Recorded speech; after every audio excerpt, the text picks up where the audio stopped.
শেখ হাসিনাকে অনেকগুলো মামলা থেকে রেহাই দেওয়া হয়েছে তথ্য প্রমাণ না পাওয়ার অভাবে। এসবই ভারতের দয়া। আর সেই দয়ার বিনিময়ে যদি পেট্রোল আসে, ডিজেল আসে, আপাতত সরকারের জন্য এটি বেশি গুরুত্বপূর্ণ। ওই জেলখানায় তাদেরকে বন্দী রেখে নিজেদের ক্ষমতাকে সংকুচিত করা বা ঝুঁকির মধ্যে রাখা সরকারের জন্য নিরাপদ নয়। বাংলাদেশে তেল সংকটে পেট্রোল পাম্পগুলো প্রায় অচল। সরকারের পক্ষ থেকে বলা হচ্ছে যে কোনো সংকট নেই, পর্যাপ্ত তেলের মজুদ রয়েছে। কিন্তু তারপরও সরবরাহ ঠিক রাখা যাচ্ছে না। মানুষের মধ্যে যে উত্তেজনা দেখা দিয়েছে এবং মানুষ যেভাবে যে কোনো সংকটে মজুত করে, এক্ষেত্রেও দেখা যাচ্ছে যে ঘটনা তাই ঘটছে। কোনো গাড়ি বা কোনো মোটরসাইকেল হয়তো সকালে তেল ভরে নিয়ে গেছে, আবার বিকেলবেলা সেই তেল কোনো বোতলে বা ড্রামে সে জমা রেখে আবার বিকেলবেলা তেলের জন্য পেট্রোল পাম্পগুলোতে ভিড় করেছে। ফলে অন্যান্য সময় দেখা গেল যে পেট্রোল পাম্পে যদি সরকারি ডিপো থেকে তেল সরবরাহ করা হয়, যে তেলে 24 ঘন্টা চলে, সেই তেল এখন 3 ঘন্টাতে শেষ হয়ে যাচ্ছে বলে সরকারের পক্ষ থেকে বলা হচ্ছে। অথচ মানুষের যে চলাচল এই সময়টাতে অনেকটা সীমিত। দ্বিতীয়ত সমস্যা হচ্ছে পেট্রোলে এবং অকটেনে, অর্থাৎ মোটরসাইকেল এবং প্রাইভেট যে কারগুলো রয়েছে এগুলোতে, যেগুলো হওয়ার কথা নয়। হওয়ার কথা নেই এই কারণে যে আমাদের গণপরিবহন সবই চলে ডিজেলে। তো ডিজেলে কোনো সমস্যা নেই, এবং যেটিতে সমস্যা হওয়ার কথা এলএনজিতে কোনো সমস্যা নেই। তারপর বিদ্যুৎ প্ল্যান্টগুলো চলে সেই ফার্নেস অয়েলে, এলএনজিতে এবং ডিজেলে, সেখানে কোনো সমস্যা নেই। অকটেন এবং পেট্রোলে যে সমস্যা হচ্ছে, এটা কোনো অবস্থাতে হিসাব মেলানো যাচ্ছে না।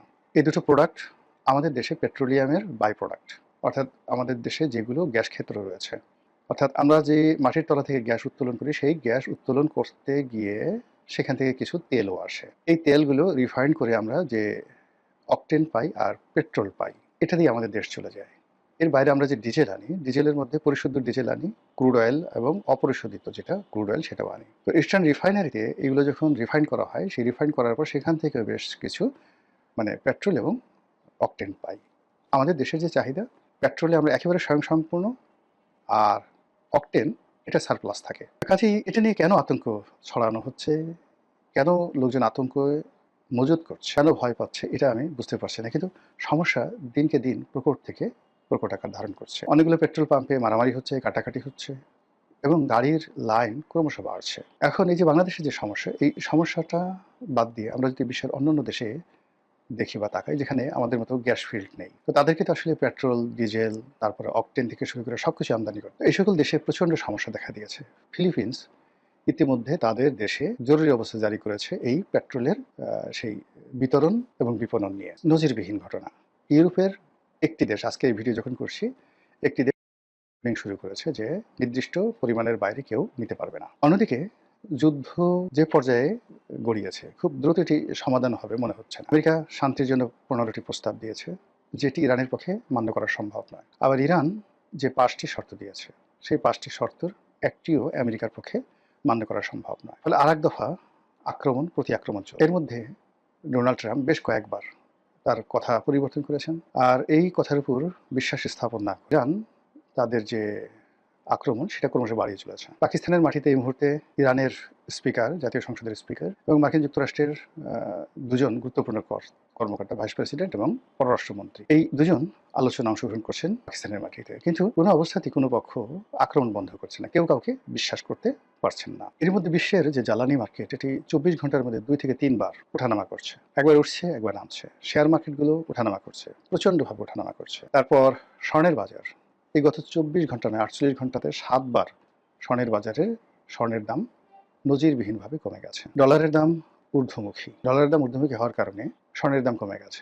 আর মধ্যপ্রাচ্য সহ অন্যান্য যে দেশগুলো, ইনক্লুডিং রাশিয়া, তারা তাদের যে তেলের উৎপাদন এটা সীমিত করেছে। ফলে তেলের মূল্য যদি $300 পার ব্যারেলে চলে যায়, এটি আশ্চর্য হওয়ার কিছু থাকবে না। আমাদের দেশের যে জ্বালানি নিরাপত্তা, এটাতে বৈচিত্র্য আনার জন্য আমরা এলএনজিতে গিয়েছি, এবং আপনারা জানেন যে এলএনজি মধ্যপ্রাচ্যের যে দেশগুলো সাপ্লাই করে তাদের মধ্যে নাম্বার 1 হলো কাতার, এবং কাতারের সঙ্গে মূলত আমাদের এলএনজি আনার যে চুক্তি এটা ছিল। এর বাইরে সিঙ্গাপুরের যে স্পট মার্কেট, সেখান থেকে আমরা মাঝে মধ্যে কিনতাম। সালমান এফ রহমান এই ব্যবসাগুলো করতেন। বিপু ছিল যে তেলমন্ত্রী, বিপু, তার কোম্পানি কাজগুলো করতেন, এখনো তারাই করছেন। তো কাতার সেখানে এলএনজি উৎপাদন বন্ধ করে দিয়েছে। এখন বিকল্প আছে রাশিয়া। তো আমরা রাশিয়া থেকে সরাসরি কিনতে পারবো না, এই কারণ হলো ডক্টর মোহাম্মদ ইউনূস আমেরিকার সঙ্গে যে গোপন চুক্তি করেছে সেখানে রাশিয়ার কাছ থেকে তেল কেনার ব্যাপারে বাধ্যবাধকতা রয়েছে। আর এই কারণে নতুন সরকার তেল কেনার জন্য আমেরিকার অনুমতি চেয়েছে। আমেরিকা সেই অনুমতি দেয়নি এখন পর্যন্ত, বা দেবে বলে মনে হচ্ছে না।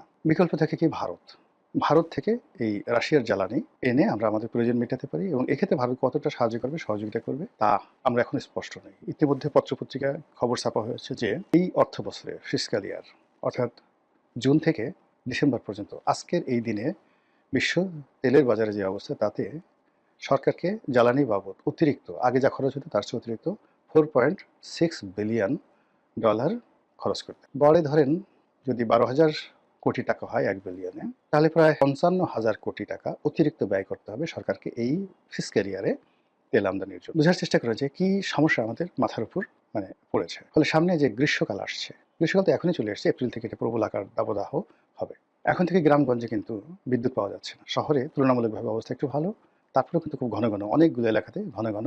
তো যদি বিদ্যুৎ কেন্দ্রগুলোতে সময় মতো তেল সরবরাহ না করা যায়, জ্বালানি সরবরাহ না করা যায়, এটা সরবরাহ করার যে চুক্তি, বিভিন্ন বিদ্যুৎ প্ল্যান্টগুলোর সাথে যে সরকারের চুক্তি, সেই চুক্তি অনুযায়ী নির্দিষ্ট মূল্যে প্রয়োজনে ভর্তুকি দিয়ে এই তেল সরবরাহ করবে সরকার। সরকার যদি সেই তেল সরবরাহ করতে না পারে, তাহলে বিদ্যুৎ কেন্দ্রগুলো চলুক বা না চলুক, সেক্ষেত্রে সরকারকে ক্যাপাসিটি চার্জ বাবদ বিরাট অঙ্কের অর্থদণ্ড গুনতে হবে। এই যে ত্রয়ী সমস্যা, সারা দুনিয়াতে সমস্যা, আমাদের যে জ্বালানি যে নিরাপত্তা, সেই নিরাপত্তা এলএনজির যে সংযোজন, তার সঙ্গে সঙ্গে এই যে যুদ্ধ, এই ত্রিমাত্রিক সমস্যার সঙ্গে আরও 3টি সমস্যা। 1 নম্বর সমস্যা হলো আমাদের টাকা নেই, দেশীয় মুদ্রা নেই, বিদেশি মুদ্রা নেই। 2 নম্বর সমস্যা হলো সরকার একেবারে নবীন, এখানে কারা আমদানিকারক, কারা রপ্তানিকারক, এখানে কি সিন্ডিকেট রয়েছে, কোনটা পজিটিভ কোনটা নেগেটিভ তারা সেটা জানে না। আর এর বাইরে যেটা রয়েছে সেটা হলো আওয়ামী লীগ, জামাত, অন্যান্য যে সমস্ত লোক সরকারের ভুল ধরার জন্য 10 পায়ে দাঁড়িয়ে আছে, তারা প্রতি মুহূর্তে জনগণকে উত্তেজিত করে, বিভ্রান্তি ছড়িয়ে, নানা রকম ভুয়া তথ্য, অপতথ্য প্রচার করে রাজপথকে সয়লাভ করে দিয়ে জনাব তারেক রহমান সাহেবের জীবন হারাম করে দেওয়ার জন্য প্রাণান্ত চেষ্টা করবে।